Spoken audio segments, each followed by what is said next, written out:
আপনি যদি কোনো ব্যক্তির বিপদ দেখে, কোনো ব্যক্তির মুসিবত দেখে, কোনো ব্যক্তির পেরেশানি দেখে আল্লাহর উপর পরিপূর্ণ বিশ্বাস রেখে, আল্লাহর উপর পরিপূর্ণ আস্থা রেখে এই দোয়াটি আপনি যদি একবার পড়তে পারেন, তাহলে আল্লাহ তাআলা আপনার মৃত্যুর আগ পর্যন্ত আপনাকে আর কখনো ওই বিপদে ফেলাবে না ইনশাআল্লাহ। ওই বিপদ থেকে আল্লাহ তাআলা আপনাকে পরিপূর্ণ হেফাজত রাখবেন ইনশাআল্লাহ।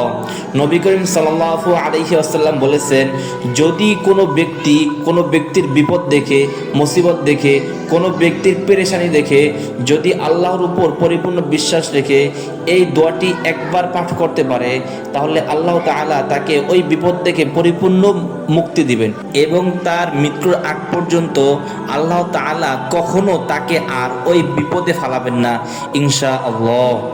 দোয়াটি হচ্ছে, আলহামদুলিল্লাহিল্লাযী আফানি মিম্মা বতালাকা বিহি ওয়া ফাদ্দালানি আলা কাসীরিন মিম্মান খালাকা তাফদীলা।